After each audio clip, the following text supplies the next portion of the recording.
जब से AI voice का ट्रेंड चला है तब से एक ही क्वेश्चन आ रहे हैं, क्या एआई वॉइस मोनेटाइज होगा? तो बिना खुद का दिमाग लगाए हमें YouTube पॉलिसी चेक करना बहुत जरूरी है कि YouTube इसके बारे में क्या कहता है। फिर उसके बाद ये 3 स्टेप करेंगे। एआई वॉइस कैसा होना चाहिए, कैसे एआई वॉइस जनरेट करें, एंड लास्ट में उसको एडिट कैसे करें कि वो YouTube की पॉलिसी में पास हो जाए। क्योंकि अगर तुम एआई वॉइस जनरेट कर भी लेते हो तब भी एक कंफ्यूजन जरूर होगा कि तुम्हारा वॉइस YouTube की पॉलिसी में पास होगा भी या नहीं। अब मुझे ये नहीं पता कि किस प्रॉब्लम की वजह से तुम एआई वॉइस यूज करना चाहते हो, पर अगर यूज करना ही है तो मैं तुमको जो भी स्टेप बताऊंगा सही से फॉलो कर लेना, क्योंकि वॉइस जनरेट करते टाइम तुमको कुछ प्रॉब्लम भी फेस करनी पड़ेगी, तो उसका सॉल्यूशन भी मैंने बता दिया है। मुझे सबसे पहले YouTube पॉलिसी चेक करना पड़ेगा। अब मैंने YouTube की पॉलिसी में बहुत रिसर्च किया एंड वहाँ पे मुझे ऐसा कुछ नहीं मिला कि मैं ये बोल सकूं कि एआई वॉइस मोनेटाइज नहीं होगा। लेकिन एक बात जरूर पता चली कि वॉइस रोबोटिक या फिर सेम नहीं होनी चाहिए। अब तुम अकेले तो हो नहीं जिसे एआई वॉइस जनरेट करना आता हो, तुम्हारे जैसे बहुत लोग होंगे जो उसी साइड से वॉइस जनरेट कर रहे होंगे। तो वॉइस जनरेट करने वाले सभी लोगों की वॉइस तो सेम हो गई, तो बहुत ज्यादा चांस है कि ये YouTube की पॉलिसी में फेल हो जाए।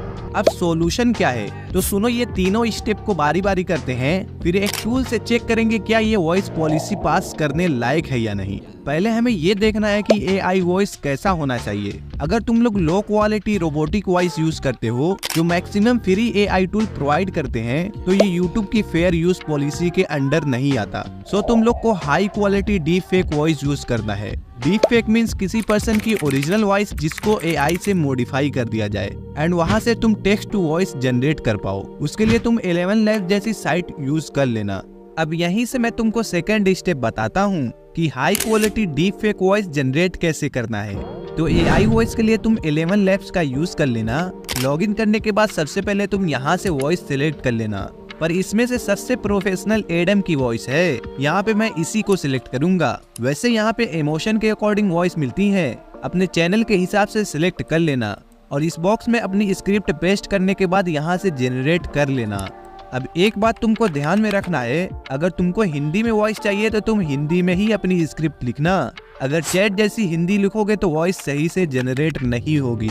अब अगर तुम लोग 11 Labs यूज करते हो तो एक बहुत बड़ी प्रॉब्लम है, क्योंकि इसमें सिर्फ 10,000 कैरेक्टर ही मिलते हैं, जिससे तुम मैक्सिमम 5 मिनट की ही ऑडियो जनरेट कर पाओगे। तो बताता हूँ तुमको क्या करना है। यहाँ से सबसे पहले तुमको लॉग आउट हो जाना है। अब तुमको इस टेम्प मेल साइट पे आ जाना है, जहाँ से तुमको अनलिमिटेड ईमेल्स मिलेंगी और ओटीपी के लिए उसी ईमेल का इनबॉक्स भी मिलेगा। तो जब भी तुम्हारा 10,000 कैरेक्टर की लिमिट खत्म हो जाए तो यहाँ से ईमेल कॉपी करके दूसरा अकाउंट क्रिएट कर लेना। अब वॉइस तो तुमने जनरेट कर लिया है, लेकिन क्या ये YouTube मोनेटाइजेशन पॉलिसी को पास कर पाएगी? तो अभी वही चेक करेंगे। यहाँ पे तुमको रिसोर्सेज के ऑप्शन पे क्लिक करना है, फिर एआई स्पीच क्लासिफायर पे क्लिक करने के बाद तुमको यहाँ पे वही वॉइस अपलोड कर देना है जो तुमने अभी जनरेट की है एंड डिटेक्ट पर क्लिक करना है। अब प्रोसेस करने के बाद ये तुमको बता देगा कि तुम्हारी वॉइस रोबोटिक या सेम जैसी है या नहीं।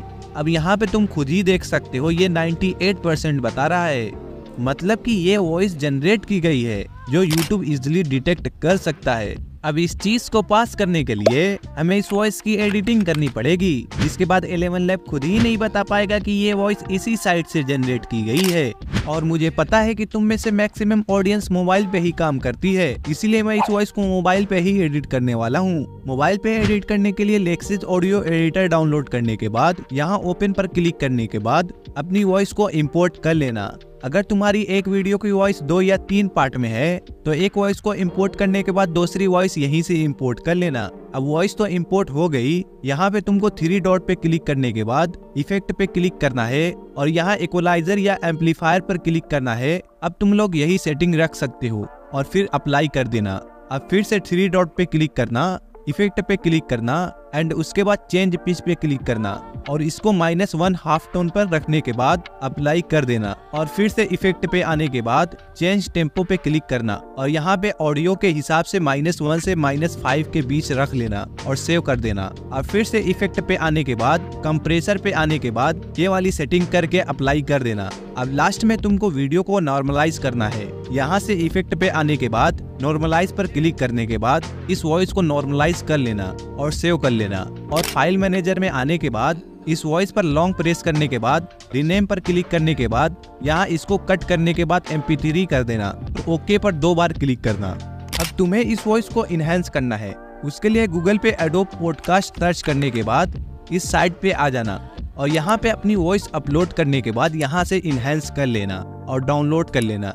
इसके बारे में इस वाली वीडियो में डिटेल में भी बता दिया है। अब यहाँ पे मैं तुमको चेक करा दूं ये वॉइस पास होने लायक है या नहीं। यहाँ पे फिर मैं उसी जगह पे आके एडिटेड वॉइस को अपलोड करके डिटेक्ट करता हूँ, तो यहाँ पे देख लो ये आराम से यूट्यूब पॉलिसी को पास कर जाएगी। इस तरह तुम देख सकते हो इतने सारे लोगों ने अपने चैनल को मोनेटाइज करा लिया है।